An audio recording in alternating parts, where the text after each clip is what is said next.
रहे हैं mid cap मंत्रा। हमारे साथ है निर्बंग सिक्योरिटीज के नीरव छेदा। लेंगे स्ट्रैटेजीज और आगे का आउटलुक भी, लेकिन सबसे पहले लेकर आते हैं इस समय का मार्केट का प्राइस एक्शन। आज मार्केट में मोमेंटम अच्छा अब इमर्ज होते हुए दिखाई दे रहा है। इनफैक्ट शुरुआत के जो 2 घंटे थे मार्केट्स के लिए वो थोड़े से उथल पुथल भरे थे, दायरे में कारोबार हो रहा था और उसके बाद एक डिसाइसिव ट्रैजेक्टरी में मार्केट्स चलते हुए दिखाई दे रहे हैं, क्योंकि स्लोली एंड ग्रेजुअली अब निफ्टी डेज हाई पर आ चुका है। एक तरफा मोमेंटम देखने को मिल रहा है 25,650 के आसपास कारोबार करते हुए। बैंक निफ्टी लेकर आते हैं आपके स्क्रीन पर। बैंक निफ्टी में भी हल्की बढ़त देखने को मिल रही है आज के सेशन में। ऑल्दो आउट परफॉर्मेंस अगर कहीं है तो वो स्मॉल कैप और मिड कैप्स में है। निफ्टी बैंक भी डेज हाई पर 1/4% की बढ़त के साथ कर रहा है ट्रेड, लगभग 200 अंकों पर है। आउट परफॉर्मेंस है मिड कैप स्मॉल कैप पे, 0.1% ऊपर तो मिड कैप इंडेक्स है और स्मॉल कैप इंडेक्स 1% की तेजी के साथ कर रहा है ट्रेड। तो यहाँ एक अच्छा एक्शन देखने को मिल रहा है। यही वजह है कि ब्रॉडर मार्केट के बाइंग की वजह से जो मार्केट की ब्रेथ है वो भी पॉजिटिव दिखाई दे रही है। 1670 स्टॉक है लगभग जो कि तेजी के साथ ट्रेड कर रहे हैं। 950 शेयर्स गिरावट के साथ कर रहे हैं कारोबार आज के सेशन में। अब फटाफट से सेक्टोरल हीट मैप लेकर आते हैं आपके सामने। देखते हैं सेक्टर स्पेसिफिक किस तरीके की रणनीति मार्केट में देखने को मिल रही है। हालांकि आज छोटे छोटे सेक्टर्स हैं जहां पर काफी बाइंग इंटरेस्ट देखने को मिल रहा है। वैसे भी अगर आप पूरा हीट मैप देखेंगे तो रियल्टी को छोड़ के सभी सेक्टर्स हर निशान में है। रियल्टी इनफैक्ट 1% नीचे है, कल भी यहाँ पर 1.5% का नुकसान था। निफ्टी आईटी इंडेक्स फ्लैट कारोबार कर रहा है। बाइंग सबसे ज्यादा कहाँ है तो पीएसयू बैंक इंडेक्स 1% ऊपर है, 1.5% ऊपर ऑयल एंड गैस है, कैपिटल गुड इंडेक्स 1% ऊपर है, डिफेंस इंडेक्स 1% ऊपर कर रहा है ट्रेड और बाकी सब इंडेक्स में 0.5% के आसपास की बढ़त देखने को मिल रही है। तो ये रहा पूरा एक्शन। ट्रेडिंग स्ट्रैटेजीज बाजार बंद होने तक क्या हो सकती है, इस पर करते हैं बातचीत। Nirav, good afternoon. बताइए निफ्टी बैंक निफ्टी पर राय क्या करे नए तेजी वाले ट्रेडर्स जो पोजीशंस होल्ड कर रहे हैं, और अगर फ्रेश ट्रेड लेना हो तो सजेशन क्या है निफ्टी बैंक निफ्टी पर? यस, गुड आफ्टरनून दीपाली जी। देखिए, 2 चीज़ें बहुत इंपॉर्टेंट हुई है। एक तो रोल ओवर बहुत बढ़िया हुए हैं। इसमें जो ओपन इंटरेस्ट बहुत हाई था वो कम हो चला है। पीसीआर काफ़ी पॉजिटिव है और विक्स 12 साढ़े 12 के आसपास आ गया है, जो कि एक बहुत पॉजिटिव है। ऑल्सो 25,500 का एक इम्पॉर्टेंट रेजिस्टेंस था जो ब्रेक किया है निफ्टी ने। अब यहाँ से 26,000 पे हाईएस्ट कॉल बेस है निफ्टी का, तो यहाँ से लग रहा है 26,000 तक निफ्टी जा सकती है आने वाले दिनों में। तो ऑब्वियसली अगर इनकेस आपने लिया है तो अभी आपको ट्रेल कर देना चाहिए स्टॉप लॉस 24,400 पे, जो कि अब 25,400 पे, जो कि अब बहुत बढ़िया सपोर्ट बन के उभरा है। तो अगर आपका निफ्टी नीचे जाता है 25,400 के, तभी जाके आपको एग्जिट करना है। तब तक के लिए राइड करें अप टू 26,000 लेवल्स। अगर इनकेस आपको इंट्राडे प्ले करना है तो आई वुड ओनली सजेस्ट कि यहाँ से भी आप बाय कर सकते हैं, मगर आपका स्टॉप लॉस जो है थोड़ा सा छोटा 25,650 का रखिएगा और 25,950 26,000 पे आपका टारगेट बन जाएगा। बैंक निफ्टी की मैं बात करूं, देखिए काफी समय के कंसोलिडेशन के बाद में बैंक निफ्टी में भी एक ब्रेकआउट आया है और बहुत सारे बैंक्स में ओपन इंटरेस्ट कम होते हुए दिखा है और लार्ज कैप स्पेशली अच्छे चले हैं और यहाँ से और लॉन्ग्स बिल्ड हो रहे हैं। सो आई बिलीव बैंक निफ्टी भी यहाँ से 57,900 58,000 के लेवल्स तक जा सकता है in terms of futures. Current level से आप बैंक निफ्टी भी खरीद सकते हैं। थोड़ा डिप्स मिले, डिप्स पे भी खरीदिएगा। 57,350 का स्टॉप लॉस लगाइएगा, 58,000 का आपका टारगेट रहेगा। स्टॉक स्पेसिफिक ट्रेड्स आपके नीरव? देखिए, 2 सेक्टर्स मुझे काफी बढ़िया लग रहे हैं। एक है chemicals, in fact 3 sectors, chemicals, banking और ऑयल एंड गैस। तो ऑयल एंड गैस सेक्टर में चेन्नई पेट्रो यहाँ से लग रहा है कि एक बहुत बढ़िया चार्ट बनाया है स्टॉक ने रिवर्सल का, और अच्छा मौका है ये स्टॉक को अपसाइड जाने का। करंट लेवल से बाइंग करें, नीचे में अराउंड 670 का स्टॉप लॉस लगाइए, ऊपर में 725 का पहला टारगेट रहेगा। आई बिलीव 780 800 तक ये स्टॉक जा सकता है आने वाले दिनों में। दूसरा है दीपक नाइट्रेट। ये एक स्टॉक है जो एकदम ही बॉटम लेवल पे मिल रहा है मेरे हिसाब से, और अच्छा बेस बना रहा है अराउंड दैट 1850 1900 और लेवल्स में। आई बिलीव करंट लेवल से इसमें एक ब्रेकआउट है और करंट लेवल से बाइंग कर सकते हैं आप with a stop loss of 1950। ऊपर में 2050 ये आपका पहला टारगेट रहेगा। ओके, चलिए तो ये ट्रेड्स आपको रेकमेंड किए गए हैं, चेन्नई पेट्रो और दीपक नाइट्राइट। डेफिनेटली केमिकल्स में, एनर्जी स्टॉक्स में आज एक्शन है और इसीलिए जब हम मिड कैप्स की लिस्ट आपके साथ शेयर करेंगे बढ़ने गिरने वाले शेयरों की, तो वहाँ पर ये दोनों पॉकेट्स आपको दिखाई देंगी। वहीं नज़र डाल भी लेते हैं इंडेक्स तो 331 पॉइंट ऊपर है ही, लेकिन पॉकेट्स दिखाते हैं। शुरुआत केमिकल्स के साथ ही करते हैं, जहां पर एक स्ट्रॉन्ग मोमेंटम है। दीपक नाइट्राइट पर एक ट्रेड लेने की सलाह आपको दी है नीरव ने, लेकिन हिमाद्री स्पेशलिटी केमिकल 14% ऊपर। सुदर्शन केमिकल में मोमेंटम है, 4.25% ऊपर। नवीन फ्लोरिन कर रहा है कारोबार आज के सेशन में। सीमेंट स्टॉक्स में जहां बाएंगे उसमें श्री सीमेंट 3.25% ऊपर, 2.25% ऊपर इंडिया सीमेंट, जेके लक्ष्मी सीमेंट 4% ऊपर। 2.5% की मजबूती एसीसी में दिखाई दे रही है। गैस स्टॉक्स परफॉर्म कर रहे हैं। गुजरात गैस 4.5% ऊपर है, 4.5% ऊपर Adani total gas. Similar action है महानगर गैस में, और आईजीएल भी 2% से ज्यादा ऊपर कर रहा है ट्रेड। रियल्टी स्टॉक्स आज भी कमजोर हैं। ओबरा रियल्टी 2.5% नीचे, 2.5% नीचे है फिनिक्स मिल्स।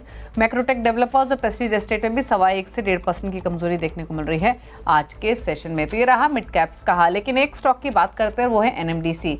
एनएमडीसी स्टील के लिए बड़ी खबर आ रही है। एनएमडीसी स्टील अब ऑटोमोटिव स्टील भी बनाएगी। क्या है कंपनी की योजना, बताने के लिए असीम मनचंदा हमारे साथ हैं। असीम, बताइए क्या डिटेल्स।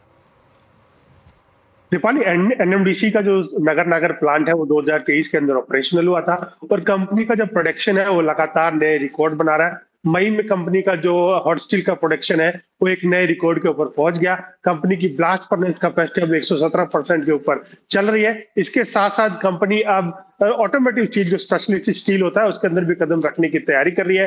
कंपनी ने इसके लिए ऑलरेडी जो अशोक लेलैंड है उसके साथ ट्रायल करने की शुरुआत कर दी है। जो चेसिस का स्टील है उसके लिए ऑलरेडी कंपनी के ट्रायल अशोक लेलैंड के साथ चल रहे हैं। बाकी जो बॉडी है ऑटोमेटिव स्टील की, वो बनाने के लिए कंपनी दिसंबर तक बिल्कुल रेडी हो जाएगी। दिसंबर के अंदर ही कंपनी इसकी सप्लाई करने की शुरुआत भी कर देगी। तो इंडिया के अंदर ये चौथी कंपनी होगी जो कि ऑटोमेटिव स्टील बनाएगी, स्पेशलिटी स्टील बनाएगी। तो कंपनी लगातार अपना प्रोडक्शन इंक्रीज कर रही है, और कंपनी को यह भी उम्मीद है कि इस जो साल के अंत तक कंपनी का जो 3 मेट्रिक टन स्टील प्रोडक्शन का लक्ष्य है वो भी आसानी से पूरा कर लेगी। ओके, चलिए शुक्रिया असीम आपका ये डिटेल्स शेयर करने के लिए। आगे बढ़ेंगे और अब बात करेंगे गेल की। गेल में आज करीब 2% की तेजी बनी हुई है। दरअसल जेफरीज ने शेयर पर एक रिपोर्ट निकाली है। क्या है पूरी रिपोर्ट, बताने के लिए श्रेया है हमारे साथ। श्रेया, बताइए जेफरीज ने क्या कहा है गेल के बारे में। बिल्कुल, देखिए जेफरीज की रिपोर्ट आई है और बुलिश रिपोर्ट है, लेकिन गेल आज देखिए 2% की तेजी के साथ कारोबार करता हुआ नजर आएगा। आपको याद होगा कि कल डीलर्स ने भी गेल पर बेट लगाई थी, खरीदारी की सलाह उनकी तरफ से आई थी। आज तेजी के साथ कारोबार कर रहा है, उसके पीछे वजह है जेफरीज की रिपोर्ट। बुलिश रिपोर्ट है, बाई साइड की कॉल आ गई है। टारगेट प्राइस 210 रुपए प्रति शेयर का रख दिया है, यानी कि जिस ट्रेडिंग प्राइस पर अभी ये कारोबार कर रहे हैं वहां से 12% का अपसाइड पोटेंशियल जेफरीज को नजर आ रहा है। खबर क्या है, तो दरअसल आप देखें तो पेट्रोलियम और नेचुरल गैस रेगुलेटरी बोर्ड ने कहा है कि अगली बैठक में 20% टैरिफ हाइक कर सकती है। ट्रांसपोर्ट टैरिफ में बढ़ोतरी का अनुमान वो जता रहे 20%। हालांकि जेफरीज थोड़ा सतर्क है, वो कह रहे हैं कि 20% का अनुमान तो फर्म लगाकर नहीं चल रहा, लेकिन 10% का टैरिफ हाइक जेफरीज भी एक्सपेक्ट कर रहा है। अगर 10% का भी हाइक हो जाता है तो उससे क्या होगा, उनका मानना है कि इससे ROCE that is return on capital employed double digit growth से बढ़ेगी, जो कि पॉजिटिव ट्रिगर होगा गेल के लिए। इसके अलावा कंपनी के दाम और भी ऊपर चढ़ सकते हैं, जो कि हमें आज के सेशन में भी देखने को मिल रहे हैं। गेल अभी अच्छी स्थिति में है और टैरिफ हाइक के बाद इसमें वैल्यूएशन में भी इजाफा देखने को मिलेगा, प्रॉफिट में भी बढ़ोतरी होगी।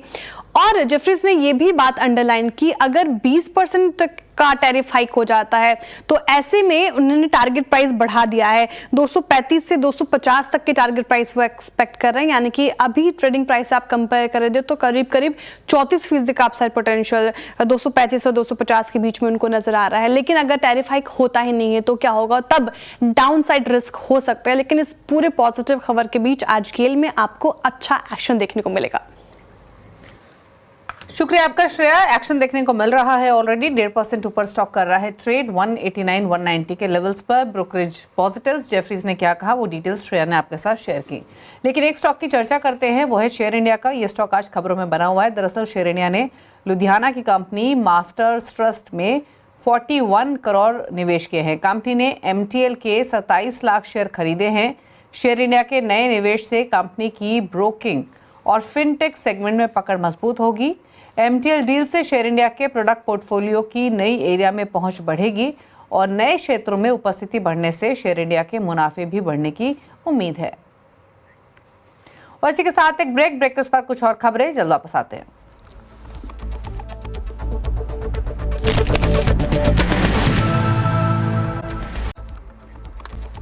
आप देख रहे हैं मिड कैप मंत्रा। अब रुक करते हैं कुछ और खबरों को और बात करेंगे पेंट सेक्टर की, जहां एक बड़ी ब्लॉक डील हुई है। दरअसल एक्जो नोबेल में पूरा हिस्सा खरीदने के लिए जेएसडब्ल्यू पेंट्स ने करार किया है। डील की पूरी पिक्चर समझाने के लिए यतिन मोता हमारे साथ मौजूद हैं। तो यतिन, बताइए डील्स की डिटेल, इसकी सिग्निफिकेंस जेएसडब्ल्यू के लिए बताइए डिटेल में। तो जेएसडब्ल्यू पेंट्स ने एक्जो नोबेल के एक्विजिशन का अनाउंसमेंट कर दिया है। अगर हम बात करें तो एक्जो नोबेल में 74.76% हिस्सा जेएसडब्ल्यू ग्रुप खरीदेगा। अगर हम ओपन ऑफर प्राइस की बात करें तो 3417 रुपए के आसपास का है और एक्विजिशन प्राइस 2762, यानी जो मार्केट प्राइस है उससे काफी डिस्काउंट पे होता हुआ नजर पड़ रहा है। कुल मिला के जो डील वैल्यू है वो है 9400 करोड़ रुपए और 1 करोड़ से थोड़े ज्यादा शेयर्स में आपको ओपन ऑफर आती हुई नजर पड़ेगी। अगर हम एक्जो नोबेल की बात करें तो ड्यूलक्स ब्रांड इनके साथ चलता है और कहीं ना कहीं 35% रेवेन्यू इनका आता है इंडस्ट्रियल सेगमेंट से और चौथी सबसे बड़ी पेंट कंपनी ये काउंटर आपको बनती हुई नजर पड़ रही है। अगर हम एक्जो नोबेल की बात करें तो अभी 5700 शेयरों में प्रेजेंस है, जो 2 साल में बढ़ के लगभग 8000 हो जाएगा और जेएसडब्ल्यू पेंट्स का भी काफी एग्रेसिव रेवेन्यू एक्सपेंशन टारगेट है। ये टारगेट कर रहे हैं 5000 करोड़ से ज्यादा का रेवेन्यू FY26 में। अगर हम बात करें पेंट्स में कौन कौन सी कंपनियां हैं तो एशियन पेंट्स और बर्जर 50% से दोनों कंपनियों का ज्यादा मार्केट शेयर है। जेएसडब्ल्यू, कंसाई नेरोलैक जैसे छोटे प्लेयर्स भी यहां अपना डोमिनेंस दिखा रहे हैं कंसोलिडेशन के जरिए। अपॉर्चुनिटी बहुत बड़ी है और शायद यहां कंसोलिडेशन इसीलिए दिख रहा है। लगभग यहां से 1.5 गुना ज्यादा 5 साल में पेंट इंडस्ट्री हो जाएगी, लगभग $16.5 बिलियन के आसपास, जहां 70% जो है डेकोरेटिव पेंट सेगमेंट से रेवेन्यूज आते हुए नजर पड़ेंगे। अगर हम रेवेन्यू के इस तर्ज पे मॉर्गन स्टैनली की रिपोर्ट देखें तो ये मार्केट शेयर आपके स्क्रीन पे जहां एशियन पेंट्स और बर्जर का सबसे ज्यादा मार्केट शेयर बनता हुआ नजर पड़ रहा है और वैल्यूएशन के लिहाज से भी पूरा का पूरा इंडस्ट्री जो है ये 40 से 50 के मल्टीपल पे चलता है। और कंसाई नेरोलैक और एक्जो नोबेल की बात करें तो 30 से 35 के पी पे ये स्टॉक्स अभी ट्रेड कर रहे हैं, जहां हम देखेंगे कि बिरला ओपस सबसे बड़ी निवेश की योजना बना रहा है, लगभग 10,000 करोड़ का केपेक्स। तो देखते हैं जेएसडब्ल्यू पेंट यहां कैसे कैचअप करता है। शुक्रिया नितिन, इस डील की पूरी पिक्चर और पूरे सेक्टर के लिए इसकी रेलेवेंस समझाने के लिए थैंक यू सो मच। आगे बढ़ेंगे और आपको बता दें मनी कंट्रोल सुपर प्रो आपकी निवेश और ट्रेडिंग यात्रा में एक स्मार्ट एज देगा। सुपर प्रो की एक शानदार खूबी अल्फा जनरेटर्स है। इसके तहत अमरीश बलीगा और नरेश मिरानी समेत दिग्गज सेबी रजिस्टर्ड रिसर्च एनालिस्ट आपको लाइव ट्रेडिंग और इन्वेस्टिंग आइडियाज देंगे। तो दीजिए अपने इन्वेस्टमेंट को सुपर पावर और सब्सक्राइब करें मनी कंट्रोल सुपर प्रो।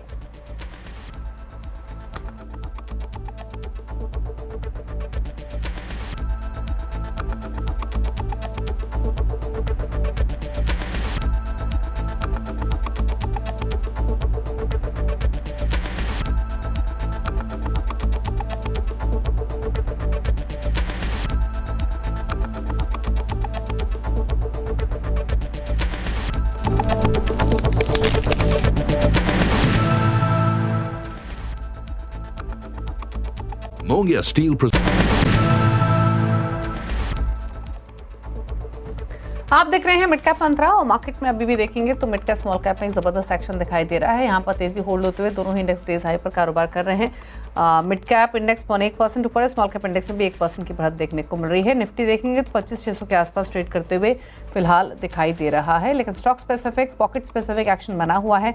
अच्छा बाइंग इंटरेस्ट आज के सेशन में मैंने एनर्जी पैक में देखा है। Oil and gas stocks, energy stocks काफी अच्छी परफॉर्मेंस दिखा रहे हैं। केमिकल स्टॉक्स में काफी अच्छी बाइंग है। बाइंग कहीं अगर नहीं है या फिर जहां मूड बिगड़ा हुआ है तो वो है रियल्टी स्टॉक्स। रियल्टी स्टॉक्स लाल निशान में ट्रेड करते हुए दिखाई दे रहे हैं।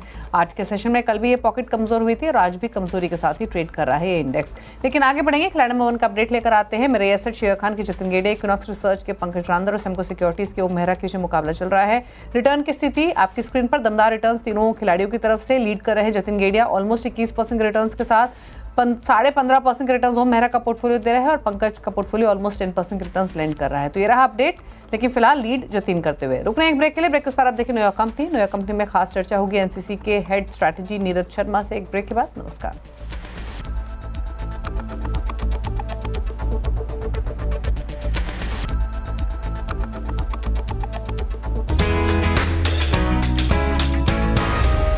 ये वर्ड कमोडिटी किसी को बोलने में मुश्किल लगता है तो किसी को समझने में। एग्री हो या नॉन एग्री, क्रूड ऑयल हो या मेटल, कमोडिटी वर्ल्ड में क्या हो रहा है जानना है बिल्कुल आसान। कमोडिटी मार्केट्स की हर अपडेट और दिग्गज एक्सपर्ट्स की सटीक सलाह के लिए जुड़िए मेरे साथ कमोडिटी 360 सिर्फ CNBC आवाज पर।